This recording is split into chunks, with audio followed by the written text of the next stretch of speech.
नमस्ते दोस्तों।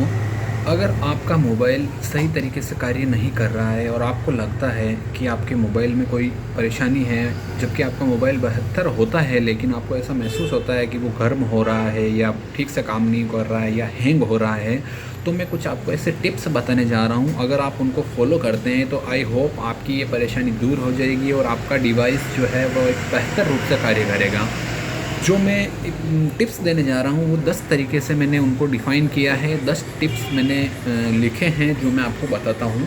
नंबर 1 पे मैं जो टिप्स रखता हूँ, आपको सबसे पहला एक हैबिट में रखना चाहिए कि अनावश्यक ऐप्स आप इंस्टॉल ना करें अपने मोबाइल में। गूगल प्ले स्टोर पे बहुत तरीके के लाखों ऐप्स पाए जाते हैं और आपको गेम्स या वॉलपेपर या पिक वगैरह खींचने के जो ऐप्स मिलते हैं उनको आपको नहीं इंस्टॉल करना चाहिए। मेरा ऐसा मानना है कि ये ऐप्स आपके लिए एक तो सिक्योरिटी रूप से भी हानिकारक होते हैं और इनका कोई पाथ सिक्योर नहीं होता है, तो आपको इनको ऐप्स को इंस्टॉल नहीं करना चाहिए।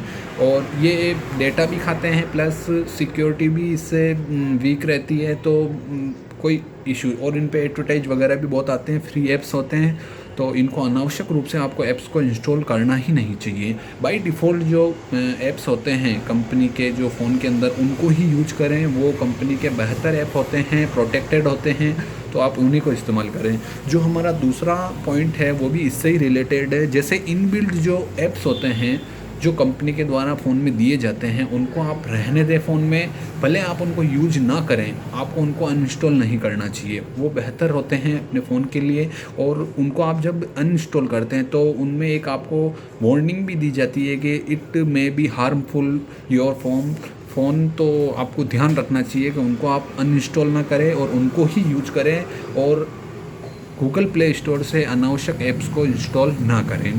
तीसरा जो है, थीम और वॉलपेपर चेंज ना करें बार बार आप। जो बाय डिफ़ॉल्ट थीम और वॉलपेपर होते हैं आपके डिवाइस पे, आप वही रहने दें। देखो, बहुत सारे जनों को शौक होता है कि हम थीम और वॉलपेपर को चेंज करते रहें, अपना फ़ोटो लगाएं, डीपी वगैरह थीम, तो उनको ना करें तो बेहतर होता है मोबाइल के लिए। चौथा जो है, जब आवश्यकता ना हो तब आपको अपने मोबाइल का डेटा ऑफ़ कर देना चाहिए। जब आप यूज करते हैं तभी आपको अपना मोबाइल का डेटा इस्तेमाल करते हैं तभी ऑन करना चाहिए। इससे क्या होता है कि आपके एक तो रेडिएशन लेवल मोबाइल का घटता है, मोबाइल गर्म नहीं होता है, प्लस डेटा की बचत, और मोबाइल एक तरह से रिलैक्स मोड में रहता है जब आप डेटा उसका इस्तेमाल नहीं कर रहे हैं। जब आपकी जेब में पड़ा हुआ है मोबाइल या पॉकेट में पड़ा हुआ है, तो उस समय पे आपको डेटा की ज़रूरत होती भी नहीं है, तो आपको उसको ऑफ़ कर देना चाहिए। ये आपको हैबिट बनानी चाहिए। पांचवा जो पॉइंट है, आपको एक नियम बनाना चाहिए कि आप अपने फ़ोन को सिर्फ एक बार ही चार्ज करें पूरे दिन के अंदर। तो कोशिश ये करें कि उसको कम इस्तेमाल करें, जिससे वो पूरे दिन में आपको सिर्फ एक ही बार उसको चार्ज करना पड़े। बार बार चार्ज करने से, और अलग अलग चार्ज का इस्तेमाल बिल्कुल भी ना करें। अगर अलग अलग चार्जों का आप इस्तेमाल करते हैं तो आपके मोबाइल के लिए वो बहुत ही ज़्यादा डेंजर होता है। आप अपने मोबाइल का जो कंपनी के थ्रू आपको चार्जर मिलता है उसी का इस्तेमाल करें। अगर कोई चांस में वो ख़राब हो जाता है तो आपको नया चार्जर ख़रीदना चाहिए, और उस चार्जर से सिर्फ आपका ही मोबाइल चार्ज रहे, दूसरे मोबाइल उससे ना चार्ज करें, और आपके मोबाइल को भी दूसरे चार्जर से चार्ज ना करें। सबसे बेहतर तरीका यही होता है। जो छठा पॉइंट है हमारा, एक सप्ताह में आपको अपने मोबाइल को स्विच ऑफ ज़रूर कर देना चाहिए और 5 मिनट उसको स्विच ऑफ रखना चाहिए, फिर ऑन करना चाहिए। इससे क्या होता है, आपका मोबाइल एक रिलैक्स हो जाता है। सप्ताह में एक बार 5 मिनट के लिए स्विच ऑफ ज़रूर करना चाहिए। अनावश्यक जो बहुत सारी बैकग्राउंड में जो चल रही है वो प्रोसेसिंग वो रुकती है इससे, और बेहतर होता है मोबाइल के लिए।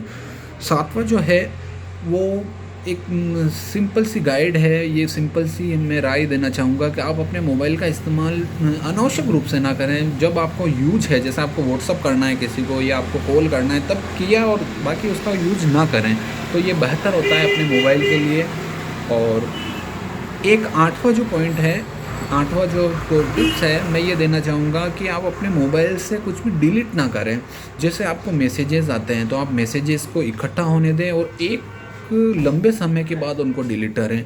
नहीं तो क्या है कि उसको बार बार डिलीट करने से आपका एक तो डेटा आपके पास रह नहीं पाता है, और दूसरा उससे ये भी नुकसान होता है कि जैसे आपको थोड़ा कन्फ्यूजन वगैरह में नहीं रहते हैं, आप कॉन्फिडेंस से रहते हैं, आपके पास डेटा होता है, तो आपने किसको मैसेज किया है, अगर आप महीने भर या महीने या 2-4 महीने बाद उनको डिलीट करते हैं, तब आपको ये रहता है कि भाई हाँ मेरे को ये मैसेज आया था, तो ये रहती है। तो डेटा डिलीट नहीं करना चाहिए, न ही इनबिल्ट जो ऐप्स हैं उनको डिलीट करना चाहिए, न ही मैसेजेज वगैरह, डीपी, स्क्रीनशॉट वगैरह जो भी होते हैं उनको डिलीट नहीं करना चाहिए। और अगर करना भी चाहिए तो एक साथ करना चाहिए लंबे समय बाद। और एक ये नवा जो पॉइंट टिप्स मैंने लिखा है उसमें यूँ ही लिखा है कि जैसा आपका मोबाइल है, आपको जो नया मोबाइल आपने ख़रीदा उसमें सिम कार्ड और मेमोरी कार्ड वगैरह इंस्टॉल किया, उसके बाद आप उसको वैसा ही रहने दें, उसको वैसे कि वैसा चलाएं, उपयोग आया काम किया, बाकी उसको रहने दें। सबसे बेहतर तरीका होता है ये मोबाइल का इस्तेमाल करने का, आपका मोबाइल कभी कोई प्रॉब्लम नहीं करेगा। और 10वां जो पॉइंट है वो मैंने आपको पहले भी कर दिया कि एक मोबाइल को सिर्फ आप चार्ज एक ही चार्जर से करें तो बेहतर होता है। ये कुछ टिप्स थे मेरे द्वारा और आई होप ये आपके लिए बहुत ज़्यादा उपयोगी रहेंगे। अगर आप मेरी ये सलाह है जो मैंने दी है 10 अगर उनको मानते हैं तो आपका मोबाइल बहुत ही बेहतर तरीके से कार्य करेगा और आपको अपने ऊपर एक कॉन्फिडेंस महसूस होने लगेगा कि मेरा मोबाइल बहुत अच्छा काम कर रहा है। अगर आपका प्रोफेशनल यूज़ में मोबाइल को यूज़ करते हैं तो भी आपको इन टिप्स को फॉलो करना चाहिए। पर्सनल यूज़ से भी करते हैं, बहुत सारे जने पर्सनल यूज़ में फिर अनावश्यक ऐप्स को इंस्टॉल करते हैं पिक खींचने के हिसाब से, वो ब्यूटी की टिप्स वगैरह ये, पर उनको नहीं करना चाहिए। ये आपके मोबाइल के लिए नुकसानदायक रहता है और आप बेहतर तरीके से अगर मोबाइल का इस्तेमाल करते हैं तो आप इन टिप्स को अपनाएं, आपको बहुत ही बेहतर रिजल्ट प्राप्त होंगे। Thank you.